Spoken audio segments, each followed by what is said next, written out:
Hello everyone, তোমরা সবাই কেমন আছো? আশা করি সবাই ভালো আছো আর আমিও খুবই ভালো আছি। চলে এসেছি আরও একটা মিনি ব্লগ নিয়ে। গত 2 দিন আগে যে আমি একটা ভিডিও পোস্ট করেছিলাম যে আমি ইউটিউব থেকে পেমেন্ট পেয়েছি, সেইটা অনেকেই ভেবেছে সত্যিকারে। তো জানি না এই সত্যিটা কবে এই মিথ্যাটা কবে সত্যি হবে। তো আশা করছি একদিন না একদিন হবেই, যদি তোমরা সবাই আমাকে সাপোর্ট করো। আর সেই আশা নিয়েই প্রত্যেক দিন আমি ভিডিও করে যাব। তো একদিন না একদিন তো হবেই। তো আমাদের এখানকে আজকে 2-3 দিন ধরে বৃষ্টি হচ্ছে, প্রচুর বৃষ্টি। আর বৃষ্টি তো কমার নামই নেই, বাইরেও যাওয়া যাচ্ছে না, পুরো জায়গায় জায়গায় জল জমা হয়ে গেছিলো, যার জন্য খুব অশান্তি লাগছিল।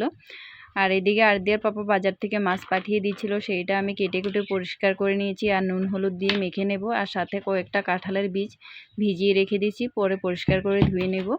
তো চলো মাছগুলো ভাজা যাক, আর তত সময় এক দিদিভাইয়ের কমেন্ট পড়া যাক। গত 2 দিন আগে যে ভিডিওটা আমি পোস্ট করেছিলাম সেইটার মধ্যে কমেন্ট করেছিল এক শুভমিতা নামের দিদিভাই। তিনি বলেছেন যে তোমার ভিডিওটা দেখলাম, বেশ ভালো লাগলো। ইউটিউব থেকে আজকে পেমেন্ট না পেলেও একদিন তুমি অবশ্যই পাবে। থ্যাংক ইউ দিদিভাই তোমাকে, যে তুমি এত সুন্দর একটা আমাকে কমেন্ট করেছো, যার জন্য। আর তোমরা যদি এইভাবে আমাকে আশীর্বাদ করো এবং সাপোর্ট করো, তাহলে অবশ্যই একদিন না একদিন এই আশাটা পুরো হবে। আর এইভাবেই তোমরা আমার পাশে থেকো, সাপোর্ট করো। আর মিঠুন ভাই তোমাকেও বলছি থ্যাংক ইউ সো মাচ। তুমি আমাকে অনেকটা সাপোর্ট করো, তুমি প্রত্যেকটা ভিডিওর মধ্যে আমাকে লাইক কমেন্ট শেয়ার করো, যার জন্যই থ্যাংক ইউ। আর মিঠুন ভাইয়েরও একটা চ্যানেল আছে যেটার নাম হয়েছে মিঠুন অফিশিয়াল, তোমরা চাইলে ওর ভিডিও দেখতে পারো এবং ওর পাশে থেকেও যদি ভালো লাগে। ও শুধু আমাকেই না, সবাইকে সাপোর্ট করে, সত্যি ও মানুষটা খুব ভালো।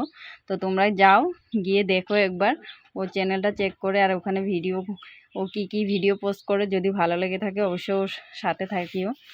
আর ও সত্যিই মানুষটা খুবই ভালো, তোমাদের যদি কারো হেল্পের দরকার হয় তো ওর সাথে যোগাযোগ করো, ও সত্যিই খুব হেল্প করে। তো থ্যাংক ইউ মিঠুন ভাই তোমাকে। আর দিদিভাই তোমাকেও থ্যাংক ইউ। আর নেক্সট টাইম কমেন্ট করে তুমি জানিও যে তোমার বাড়ি কোথায় এবং তুমি কোথায় থাকো, সেইটাও জানিও। আর তোমারও ভিডিও দেখলাম আমি ওই দিন, তো ভালোই লাগলো। আর দিদিভাইয়েরও একটা চ্যানেল আছে, সেইটাও তোমরা চাইলে চেক করে নিতে পারো। তো যাই হোক, আমার মাছ ভাজাগুলো এখানে হয়ে যাচ্ছিলো, একটু কড়াইয়ের মধ্যে লেগে যাচ্ছিলো, খুব অশান্তি লাগছিল আমার। তো যাই হোক, আজকের ভিডিওটা এখানেই শেষ করছি, দেখা হচ্ছে নেক্সট ভিডিওতে। অবশ্যই বৃষ্টিটা কমুক, চেষ্টা করব আমি ভিডিওটা রোজ দিতে। তো আজকের জন্য এই পর্যন্তই, টাটা।